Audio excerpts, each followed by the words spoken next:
오늘 저에게 허락하신 하나님의 말씀 보시도록 하시겠습니다. 하나님 말씀은 사도행전 16장 11절에서 34절까지 말씀을 보시도록 하겠습니다. 사도행전 16장 11절에서 34절까지 말씀입니다. 제가 가지고 있는 성경은 신약성경 215면에 있습니다. 제가 봉독해 드리도록 하겠습니다. 사도행전 16장 11절에서 34절까지 말씀입니다. 우리가 드로아에서 배로 떠나 사모드라게로 직행하여 이튿날 네아폴리로 가고 거기서 빌립보에 이르니 이는 마게도냐 지방의 첫 성이요 또 노마의 식민지라. 이 성에서 수일을 유하다가 안식일에 우리가 기도할 곳이 있을까 하여 문 밖 강가에 나가 거기 앉아서 모인 여자들에게 말하는데, 두아디아시에 있는 자색 옷감 장사로서 하나님을 섬기는 누디아라 하는 한 여자가 말을 듣고 있을 때 주께서 그 마음을 열어 바울의 말을 따르게 하신지라. 그와 그 집이 다 세례를 받고 우리에게 청하여 이르되, 만일 나를 주 믿는 자로 알거든 내 집에 들어와 유하라 하고 강권하여 머물게 하니라. 우리가 기도하는 곳에 가다가 점치는 귀신 들린 여종 하나를 만나니 점으로 그 주인에게 큰 이익을 주는 자라. 그가 바울과 우리를 따라와 소리질러 이르되, 이 사람들은 지극히 높은 하나님의 종으로서 구원의 길을 너희에게 전하는 자라 하며 이같이 여러 날을 하는지라. 바울이 심히 괴로워하여 돌이켜 그 귀신에게 이르되, 예수 그리스도의 이름으로 내가 내게 명하노니 그에게서 나오라 하니 귀신이 즉시 나오니라. 요정의 주인들은 자기의 수익의 소망이 끊어진 것을 보고 바울과 실라를 붙잡아 장터로 관리들에게 끌어갔다가 상관들 앞에서 데리고 가서 말하되, 이 사람들이 유대인인데 우리 성을 심히 요란하게 하여 노마 사람인 우리도 받지도 못하고 행하지도 못할 풍속을 전한다 하거늘 무리가 일제히 일어나 고발하니 상관들이 옷을 찢어 벗기고 매로 치라 하여 많이 친 후에 옥에 가두고 간수에게 명하여 든든히 지키라 하니, 그가 이러한 명령을 받아 그들을 깊은 옥에 가두고 그 발을 차고에 든든히 채웠더니 한밤중에 바울과 실라가 기도하고 하나님을 찬송하며 제수들이 듣더라. 이에 갑자기 큰 지진이 나서 옥토가 움직이고 문이 곧 다 열리며 모든 사람의 매인 것이 다 벗어진지라. 간수가 자다가 깨어 옥문들이 열린 것을 보고 죄수들이 도망한 줄로 생각하고 칼을 빼어 자결하려 하거늘 바울이 크게 소리질러 이르되, 내 몸을 상하지 말라, 우리가 다 여기 있노라 하니 간수가 등불을 달라고 하며 뛰어 들어가서 무서워 떨며 바울과 실라 앞에서 엎드리고 그들을 데리고 나가 이르되, 선생들이여 내가 어떻게 하여야 구원을 받으리까 하거늘 이르되, 주 예수를 믿으라. 그리하면 너와 내 집이 구원을 받으리라 하고 주의 말씀을 그 사람과 그 집에 있는 모든 사람들에게 전하더라. 그 밤 그 시각에 간수가 그들을 데려다가 그 맞은 자리를 씻어주고 자기와 그 온 가족이 다 세례를 받은 후 그들을 데리고 자기 집에 올라가서 음식을 차려주고 그와 온 집안이 하나님을 믿음으로 크게 기뻐하니라. 아멘. 저희는 우리 교회 창립 주일을 맞이하여서 지난 몇 주 동안 하나님께서 이 땅에 세우신 교회에 대해서 주신 말씀을 묵상하면서 은혜를 나누었습니다. 여러분, 몇 주 동안 나누었던 말씀을 다 기억하고 계시는지요? 가장 어려운 질문이죠. 정리를 해드리면 교회는 예수 그리스도를 구주로 믿는 사람들의 모임을 교회라고 말씀을 드렸습니다. 이 교회는 모이기에 힘을 써야 됩니다. 모여서 하나님을 찬양하고 예배하고 감사하며 살아가야 됩니다. 뿐만 아니라 흩어져서 동일하게 하나님을 찬양하고 감사하며 영광 올리는 그런 삶을 살아가야 된다는 것입니다. 이 삶은 세상을 섬기는 삶으로 나타나게 되어서 아직도 예수 그리스도를 알지 못하는 수없이 많은 영혼들을 주께 돌이키는데 그렇게 귀하고 아름답게 통로로 사용되어야 된다는 것입니다. 또한 지난주에 우리는 같이 말씀을 확인을 했습니다. 교회는 성령께서 강림하셔야 세워질 수 있고 성령께서 주시는 능력을 덧입어야 맡겨주신 모든 사명을 감당할 수 있는 것입니다. 그래서 우리는 성령의 충만함을 매 순간순간 간구해야 됩니다. 우리가 성령의 충만함을 받을 수 있는 유일한 비결은 하나님의 말씀과 기도 외에는 다른 방법이 없다고 말씀을 드렸습니다. 뿐만 아니라 누구든지 예수 그리스도를 구주로 믿으면 하나님의 자녀가 되기 때문에 우리는 누구든지 제외시키면 안 된다라고 하는 말씀을 같이 나누었습니다. 이런 원리를 통하여서 성경을 보시면 많은 교회가 세워졌습니다.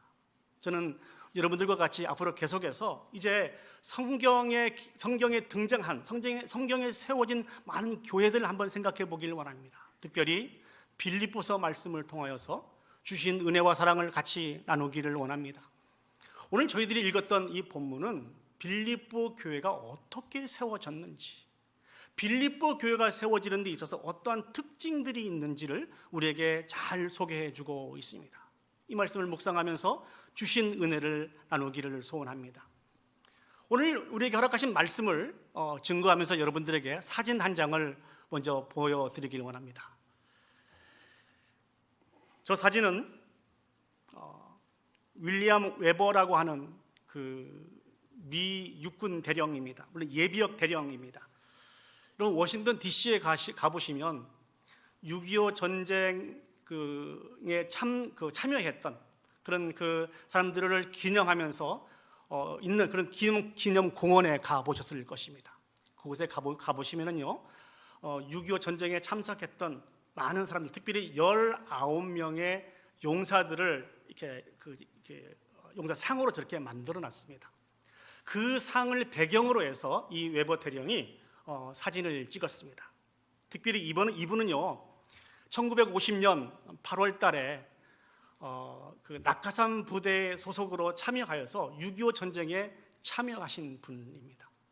우리가 너무나 잘 아는 것처럼 인천 상륙작전에 같이 참여하여서 매 전쟁에 승리하여서 계속 북쪽으로 이렇게 전진하다가 우리가 잘 아는 것처럼 중공군들이 개입을 하게 되죠.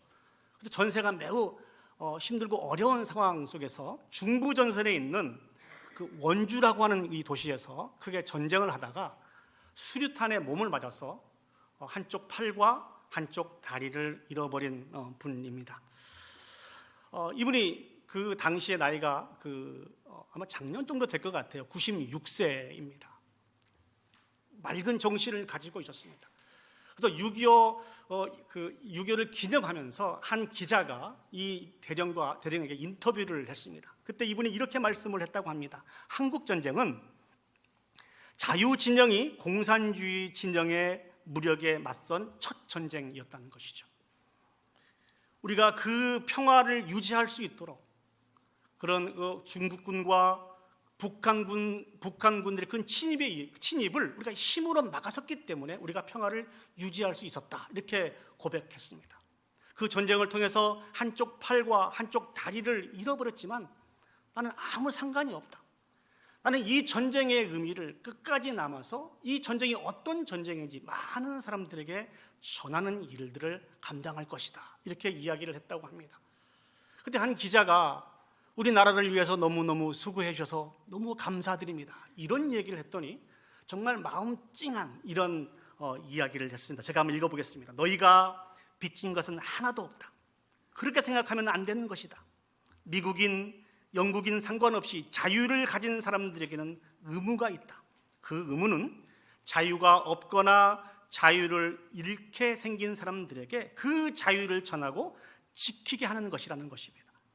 우리가 한국전쟁에 참여한 것은 그 자유를 지키고 전달하기 위해서 한국전쟁에 참여했다는 것입니다. 이것이 자신의 의무라는 것입니다. 그 다음 대목인데요, 다만 우리가 너희에게 준 자유를 얻었으니 너희도 의무가 생긴 것이다. 그 의무가 무엇인 거니? 아직도 자유를 갈망하고 있는 저 북한 사람들에게 그 의무를 증거하는 것이다. 이 의무를 잘 감당했으면 좋겠다. 저는 이 부분의 기사를 읽으면서 얼마나 마음이 찡했는지 모릅니다. 한 나라가 세워지고 한 나라가 지켜지는 데 있어서는 수없이 많은 사람들의 수고와 헌신이 있었다는 것입니다. 그런데 이 원리는 나라의 원리만 그런 것은 아닌 것 같습니다. 하나님의 나라의 원리도 그렇고 하나님의 교회의 원리도 그렇고 공동체의 원리도 그렇고 우리의 가정의 원리도 마찬가지입니다. 교회는 헌신된 하나님의 사람들을 통해서 세워집니다. 다시 한번 말씀드리겠습니다. 교회는 헌신된 하나님의 사람을 통해서 세워집니다. 반복해서 말씀을 드립니다만 교회는 예수 그리스도를 구주로 믿는 사람들의 모임이라고 말씀을 드렸습니다. 그런데 그 많은 모임의 지체 중에서 특별히 주님을 향한 헌신을 가지고 있는, 그래서 적극적으로 자기 자신을 허비하며 살아가는 그 사람들을 통해서 교회가 세워지는 것입니다. 오늘 성경을 보시면 두 사람이 등장하고 있네요. 첫 번째 사람은 바울이고 두 번째 사람은 누디아입니다. 사랑하는 여러분, 바울 하면 어떤 사람으로 기억을 하고 계십니까? 우리가 잘 알고 있는 것처럼 바울은 해방자이고 핍박자이고 복음의 대적자였습니다. 갈라디아서 1장 13절에서 14절 말씀을 보시면 바울이 자신을 이렇게 소개하고 있습니다. 내가 이전에 유대교회에 있을 때에 행한 일을 너희가 들었거니와 하나님의 교회를 심히 박해하여 멸하고 내가 내 동족 중 여러 영갑자보다 유대교를 지나치게 믿어 내 조상들의 전통에 대하여 더욱 열심히 있었으나 잘못된 신학을 가지고 온갖 악행을 저질렀던 사람이 바로 바울이라는 것입니다. 그럼 누디아는 어떤 사람입니까? 사도 바울이 2차 복음 전도 여행을 감당할 때 사도 바울의 전도를 통하여서 복음을 영접한 사람이 누디아입니다. 이 누디아는요, 유럽의 첫 개종자입니다. 근데 특징이 있습니다. 여자라는 것입니다. 이렇게 얘기하면 여러분들이 아마 그런 질문을 하실 거예요. 목사님, 여자가 뭐 어때서요? 이 당시 여인들은 정말 죄송합니다만 다른 사람들에게 선한 영향력을 끼칠 수 있는 그런 위치로 판단된 것이 아니고 노인들과 아이들과 같이 많은 사람들의 도움을 받아야만 살아갈 수 있는 사람으로 그렇게 여겼습니다. 그러니까 많은 동정을 받아야만 살아가는 하는 그런 여인으로 그렇게 받아들였다는 것이죠. 그러니까 빌립보 교회가 세워지는 데 있어서 회방자요, 핍박자요, 대적자인 바울과 그의 전도를 받아서 연약한 여인의 이름을 가지고 있는 누디아라는 것입니다. 세상 사람들은 이 모습을 바라보고 이렇게 생각할 수 있었을 것 같습니다. So what? 근데 뭐가 어떻다고? 그 사람들을 위해서 무엇을 할 수 있는데? 사랑하는 여러분, 반복해서 말씀을 드립니다만 바울은 핍박자입니다. 회방자입니다. 복음의 대적자였어요. 누디아는 여인입니다. 그런데 이 사람들이 누구를 통해서 세워졌느냐가 매우 중요합니다. 이들을 찾으시고 이들을 세우신 분이 하나님인다고 하면 이건 전혀 다른 이야기입니다. 바울이 어떻게 변화가 되었습니까? 다메섹 도상에서 예수 그리스도를 만나게 되었습니다. 그래서 그 핍박자가, 그 회방자가, 복음의 대적자가 하나님의 동역자로 바뀌게 되었습니다. 매 순간순간 철저하게 하나님 말씀 중심으로 하나님의 영광을 위해서 자신을 철저하게 허비하며 살았던 사람이 바로 바울입니다. 누디아는 어떻습니까? 누디아는 사도 바울의 전도를 통하여서 예수 그리스도를 영접하게 되었습니다. 예수 그리스도를 영접하면서 그 마음속에는 거룩한 부담감이 생기기 시작했어요. 하나님의 비전이 사도 바울의 비전이 되었고 사도 바울의 비전이 이 누디아의 비전이 되었다는 것입니다. 오늘 성경에 어떻게 기록하고 있습니까? 사도행전 16장 15절 말씀을 보시겠습니다. 그와 그 집이 다 세례를 받고 우리에게 청하여 이르되 만일 나를 주 믿는 자로 알거든 내 집에 들어와 유하라 하고 강권하여 머물게 하니라. 자기 자신을, 자기 온 집을 오픈하여서 사도 바울이 머물게 하고 하나님의 그 놀라운 비전의 일들을 감당하기를 원하였다는 것입니다. 대충 몇 마디 인사말로 이렇게 한 것이 아니고 오늘 성경 어떻게 기록하고 있습니까? 강권하여 머물게 하였다. 강권하여 머물게 하였다. 그 은혜에 감격하여서 이 누디아가 어떠한 자세를 가지고 있는가를 우리가 이 본문을 통해서 찾아볼 수 있습니다. 빌립보 교회는 이렇게 누디아의 가정 교회를 통하여서 시작이 되었습니다. 그리고 유럽 전 지역에 복음이 확산되는 그런 계기가 되었습니다. 이 빌립보 지역은 매우 중요한 지역입니다. 많은 성경학자들은 이 빌립보 지역은 정치, 경제, 문화 면에 있어서 완전히 로마화가 된 지역이 이 빌립보 지역이라고 합니다. 그렇기 때문에 헬라 문화권에 있는 많은 사람들에게 복음을 증거하는 데 있어서 매우 중요한 지역이 이 지역이라는 것이죠. 더군다나 이 빌립보 지역은 아시아와 유럽을 연결해 줄 수 있는 항구이고 바로 관문이었다는 것입니다. 사랑하는 여러분, 이 누디아라고 하는 이 이름은 정말 귀한 이름 아닙니까? 예수 그리스도의 생명의 복음이 증거되는 그곳에 이 누디아의 이름도 알려졌을 것입니다.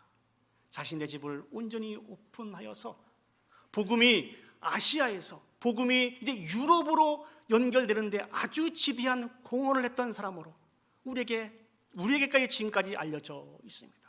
이보다 더 귀하고 아름다운 축복이 어디에 있겠습니까?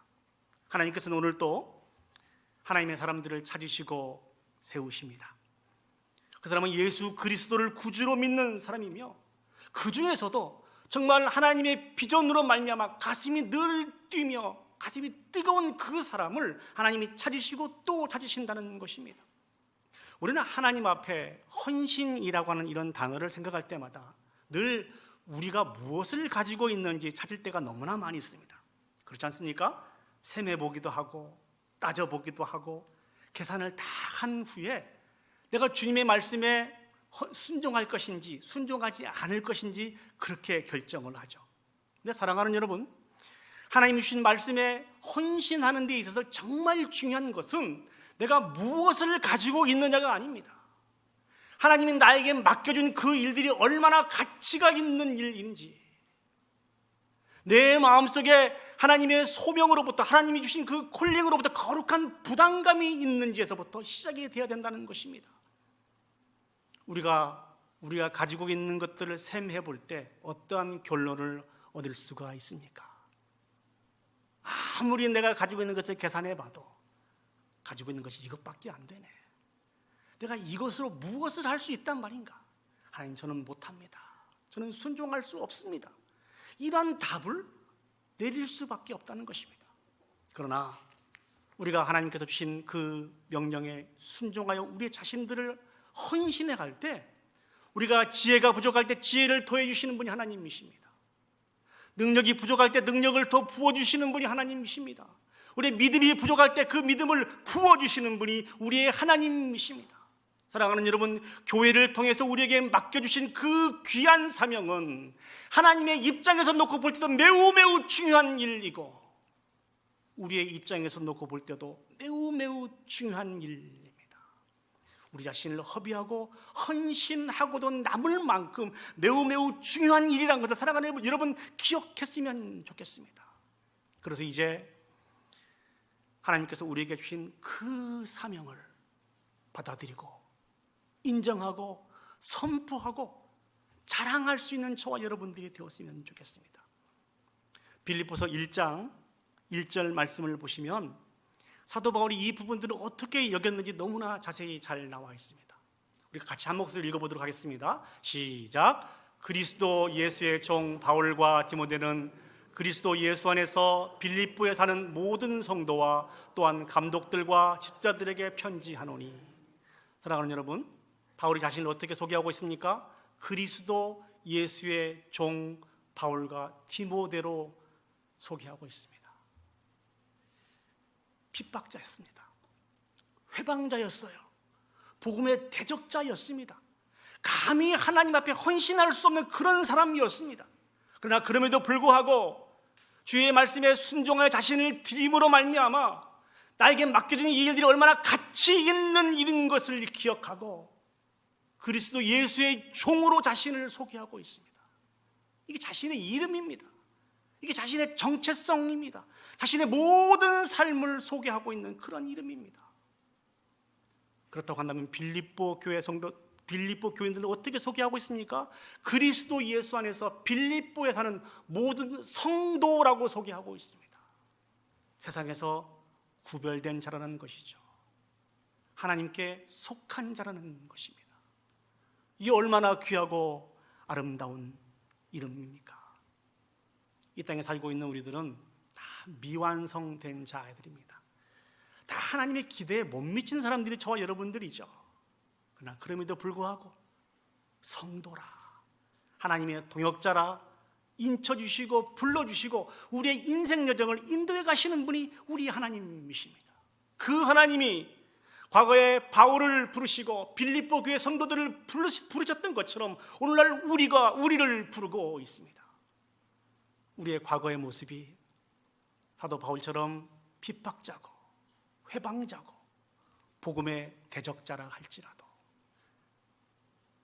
누디아처럼 정말 아무런 영향력을 줄 수 없는 연약하고 부족한 그런 여인의 모습을 가지고 있다 할지라도, 때로는 하나님의 거룩한 부르심에 한번 순종하여서 정말 열심을 내어서 그 일들을 감당하다가 철저하게 실패하고 좌절하고 이제 자포자기하고 모든 것을 다 포기하고 있는 그런 상황이라 할지라도, 오늘 하나님께서 우리에게 은혜를 주시고 불러주신 그 하나님 앞에 순종하며 살아갈 수 있는 저와 여러분들이 되었으면 좋겠습니다.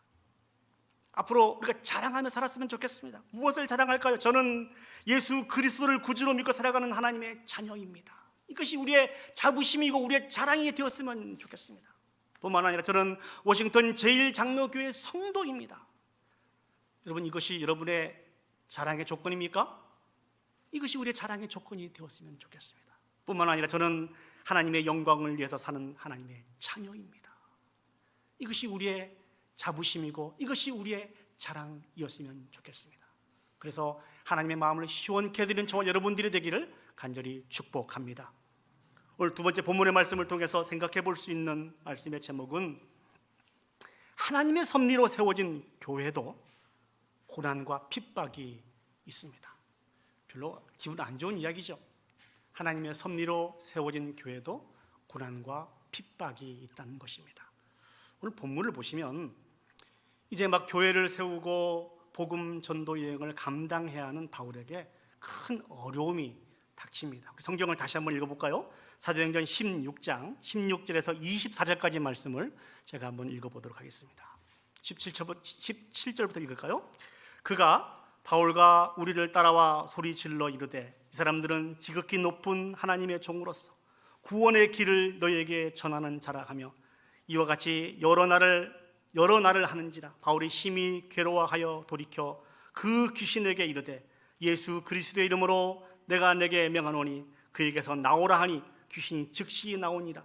요정의 주인들은 자기의 수익의 소망이 끊어진 것을 보고 바울과 실라를 붙잡아 장터로 관리들에게 끌어갔다가 상관들 앞에서 데리고 가서 말하되, 이 사람들이 유대인인데 우리의 성을 심히 요란하게 하여 로마 사람인 우리가 받지도 못하고 행하지도 못할 풍속을 전한다 하거늘, 우리가 일제히 일어나 고발하니 상관들이 옷을 찢어 벗기고 매로 치라 하여 많이 친 후에 옥에 가두고 간수에게 명하여 든든히 지키라 하니, 그가 이란 명령을 받아 그들을 깊은 옥에 가두고 그 발을 차고에 든든히 채웠더니. 사도 바울이 빌립보에서 그 사역을 감당하다가 귀신 들린 여인을 구해주게 되었습니다. 그러므로 말미암아 사도 바울이 어떠한 대가를 얻게 되었습니까? 우리 성을 심히 요란하게 하는 자다. 로마 사람인 우리가 받지도 못하고 행하지도 못할 풍습을 전하는 자라고 거짓 누명을 쓰게 되었습니다. 뿐만 아니라 고발을 당해서요, 상관들이 옷을 찢게 되고 그들을 매우 심하게 매로 치게 되었습니다. 옥에 가두고 간수에게 든든히 지키라 명하였습니다. 그리고 그 발을 차고에 든든히 이렇게 채워 놓았습니다. 이 일은 사도 바울의 생애에 있어서 전혀 생각하지 못할 고난과 핍박이었습니다. 우리는 너무나 잘 알고 있습니다. 사도 바울은 원래 아시아로 가기를 원했습니다. 그런데 하나님께서 아시아로 가는 길들을 막으시고 마게도냐 사람의 환상을 보게 하셔서 사도 바울을 필리포 지역에 인도하신 것이란 말입니다. 그래서 그곳에서 귀신 들리는 그 여인을 고치시면서 그 사역을 감당했다는 것이죠. 그런데 전혀 생각하지 못하는 고난과 핍박과 많은 누명을 쓰게 되었다는 것입니다. 이 모습 속에서 사도 바울은 어떤 모습을 취할 수 있었을까요? 저는 두 가지로 한번 생각을 해보았습니다. 첫 번째는 내가 차라리 내가 원하던 대로, 내가 소원하던 대로 아시아로 갔으면 이 고난과 이 핍박은 당하지 않았을 텐데, 이렇게 생각할 수 있었을 것입니다. 두 번째는 하나님께 원망을 했을 것 같습니다. 그렇지 않을까요? 사도 바울이라고 하는 대사도이기 때문에 하나님께 원망을 안 했을까요? 원망을 했을 것 같아요. 하나님, 저는 아시아로 가기를 원하지 않았습니까? 그러한 저를 이곳으로 인도하시는 분이 하나님 아니십니까? 그럼 모든 부분들이 다 형통하고 다 평탄해야 되는데 내가 어떻게 이렇게 힘들고 어려운 고난을 당합니까? 하나님, 이건 너무하시지 않습니까? 이렇게 고백을 했을 수 있을 것 같아요. 사랑하는 여러분, 오늘 사도 바울이 만난 이 고난과 이 핍박과 이 누명이 당연한 것입니까? 아니면 억울한 것입니까? 우리는 이미 잘 알고 있는 사람들이죠. 이 세상은 어떤 세상입니까? 우리가 지난주에도 말씀을 통해서 생각해 보았습니다만, 예수 그리스도를 부인하고 시기하고 질투하고 십자가에 못 박도록 내어준 것이 이 세상입니다.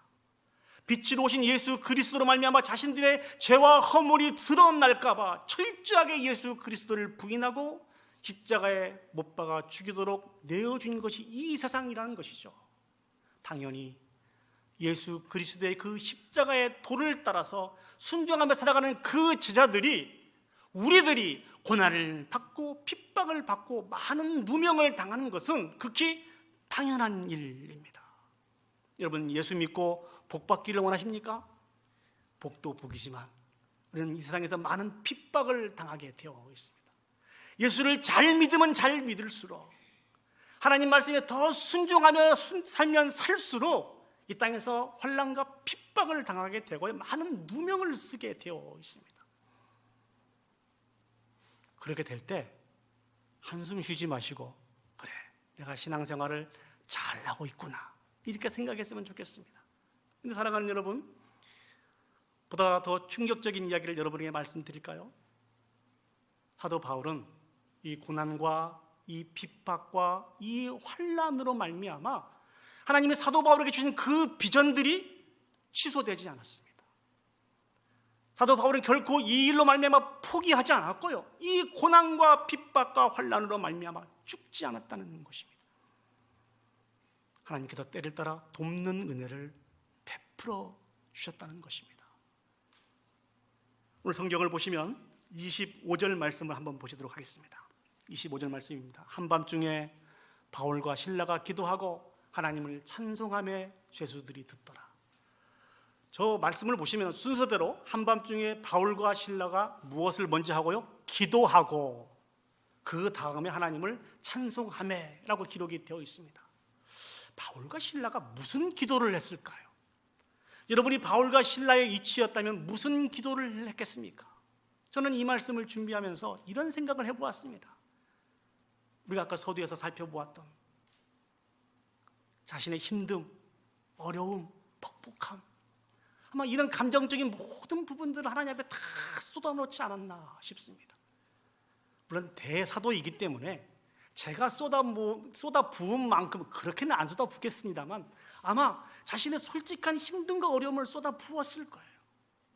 이 기도를 하나님이 들으시고 성령께서 만져주시고 위로해 주시고 확신을 주셨을 때에 하나님을 찬송하게 되었다는 것입니다. 그때 놀라운 기적이 나타나게 됩니다. 26절 말씀을 보시면, 이에 갑자기 큰 지진이 나서 옥토가 움직이고 문이 곧 다 열리며 모든 사람의 매인 것이 다 벗어진지라라고 기록하고 있습니다. 하나님은 때로는 사랑하는 동역자들을 통하여서, 때로는 환경과 주위의 변화를 통하여서, 때로는 오늘의 본문에서 말씀하신 것처럼 초자연적인 역사를 통하여서 당신의 사명자들을, 당신의 자녀들을 돕고 인도하시는 분이 우리 하나님이십니다. 아멘? 아멘. 우리가 이 믿음으로 살아가고 있는 거예요. 우리도 마찬가지입니다. 예수 그리스도의 이름으로 살아갈 때 많은 핍박과 환난과 고난을 당하게 되어 있습니다. 그러나 그 속에 방치하시는 분이 아니십니다. 바울을 도우신 그 하나님, 많은 신앙의 선배들을 도우신 그 하나님이 살아서 역사하셔서 우리를 돕고 지키시고 인도하신다고 하는 이 분명한 믿음을 가지고 살아가실 수 있는 저와 여러분들이 되었으면 좋겠습니다. 사도 바울은 자신이 만난 고난과 핍박과 환난으로 죽지 않았습니다. 사도 바울이 언제 생을 마감했습니까? 하나님이 사도 바울에게 주신 모든 사명을 다 감당하였을 때 이미 자신의 죽음을 예견하고 이제 나를 위하여 생명의 면류관이 준비될 것이라고 하는 그런 귀한 메시지를 우리에게 남겨주시면서 죽음에 임하신 분이 사도 바울입니다. 저와 여러분도 마찬가지입니다. 여러분, 어떤 핍박과 어떤 환난과 어떤 누명과 조롱으로 힘들고 어려운 삶들을 살아가고 계십니까? 걱정하지 마세요. 그것으로 결코 우리가 좌절되지 않습니다. 하나님이 우리에게 주신 사명이 취소되지 않습니다. 절대로 죽지 않습니다. 우리가 그 사명을 다 감당하게 될 때 이제 그만 됐다, 이제 돌아와라 라고 하는 그 하나님의 말씀과 함께 모든 걸 다 내려놓고 더 저 영원한 천국에 가게 되는 것입니다. 이런 확신을 사도 바울이 가지고 있었습니다. 그 이후에 사도 바울이 전념했던 일들이 어떤 일입니까? 우리 27절부터 말씀을 제가 다시 한번 읽어보도록 하겠습니다. 간수가 자다가 깨어 옥문들이 열린 것을 보고 죄수들이 도망간 줄 생각하고 칼을 빼어 자결하려 하거늘 바울이 그게 소리질러 이르되 내 몸을 상하지 말라, 우리가 다 여기 있노라 하니 간수가 등불을 달라고 하며 뛰어들어가 무서워 떨며 바울과 실라 앞에 엎드리고 그들을 데리고 나가 이르되 선생들이여 내가 어떻게 하여야 구원을 받으리까 하거늘 이르되 주 예수를 믿으라, 그리하면 너와 내 집이 구원을 받으리라 하고 주의 말씀을 그 사람과 그 집에 있는 모든 사람에게 전하더라. 사도 바울에게 있어서 가장 주된 관심사는 내가 내 생명이 안전한가가 아니었습니다. 영혼을 구원하는 일이 사도 바울에게 있어서 가장 주된 관심사였습니다. 결과적으로 보면 우리는 이런 결론을 내릴 수가 있습니다. 왜 사도 바울이 마게도냐 지역에 오게 되었고 잡혀서 고난을 받고 핍박을 받고 환난을 받고 많은 누명을 씌우게 되었습니까? 그리고 아무도 빠져나갈 수 없는 감옥 깊은 곳에 사도 바울이 왜 갇히게 되었습니까? 여기는 하나님의 놀라운 계획하심이 담겨져 있습니다. 이 과정을 통하여서 오늘 밤 구원하기로 작정하신 그 간수와 그 가족들을 구원해내시기 위해서 사도 바울이 환난을 만난 것입니다. 핍박을 만난 것입니다. 억울하게 누명을 쓴 것이란 말입니다. 우리가 핍박을 당하고 환난을 만나고 억울한 누명을 씀으로 말미암아 한 생명이 한 가족이 구원을 얻는다고 한다고 하면은 살아가는 여러분, 이거 받을 만한 그런 고통 아닙니까? 그렇죠? 그렇지 않습니까? 저는 이런 고통을 사모하는 저와 여러분들이 되었으면 좋겠습니다. 내가 좀 손해 본다고 하더라도, 내가 고통을 당한다 할지라도 나를 통하여서 한 생명이 한 가족이 구원을 얻는 일들에 사용되어지는 일이라면 내가 기꺼이 헌신하겠습니다. 내가 기꺼이 고통을 받겠습니다 라고 하는 이런 마음을 가질 수 있는 저와 여러분들이 되었으면 좋겠습니다. 아마 말씀들은 안 하셔도 다 똑같은 사모함이 있는 줄 압니다. 그런데 이 하나님의 도우심은 꼭 교회의 일들을 감당하고 복음을 증거할 때만 하나님이 우리를 도우시는 것이 아닙니다. 우리가 험하고 힘든 이 세상을 살아갈 때 어떻게 해서든지 하나님의 말씀을 통하여서 승리하려고 살아가는 그 모든 하나님의 자녀들을 도우시고 또 도우신 분이 우리 하나님이십니다. 설교를 정리하면서 한 집사님 예화를 여러분들에게 말씀드리기를 원합니다. 제가 알고 있는 한 집사님은요, 결혼을 해서 지금까지 삶을 살아오셨는데 결코 그 생활이 순탄하지 않았습니다. 시부모님도 만만치 않으셨고요. 또 사랑하는 남편도 교회를 다니지 않았어요. 사랑하는 자녀들도 교회를 다니지 않았습니다. 이 먹고 사는 이 일도 너무너무 힘들고 어려웠습니다. 그러나 그럼에도 불구하고 하나님이 주신 그 말씀을 붙들고 모든 상황을 극복하기 위해서 최선을 다했습니다. 그런데 이 집사님에게 몇몇 좀 부유한 친구들이 있었다고 합니다. 이 친구들이 늘 조롱을 했대요. 야, 그렇게 하나님을 믿고 의지하고 말씀 중심으로 살더니 이렇게 삶이 그렇게 힘드냐? 삶이 그렇게 어렵냐? 이렇게 조롱을 했다고 합니다. 근데 너무너무 힘들었겠죠.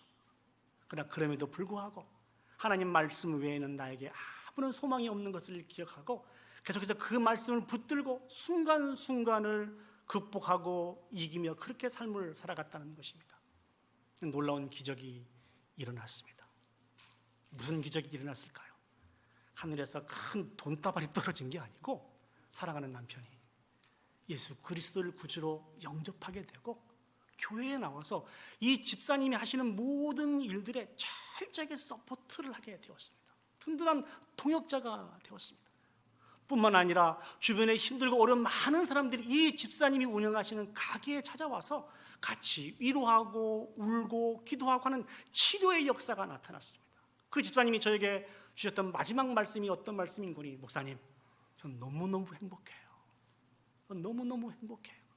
제가 흘렸던 눈물, 제가 경험했던 그런 약함, 악함이 많은 사람들을 위로하고 격려하는데 이렇게 귀하고 아름답게 사용되는 것을 보니까 저는 너무너무 행복해요.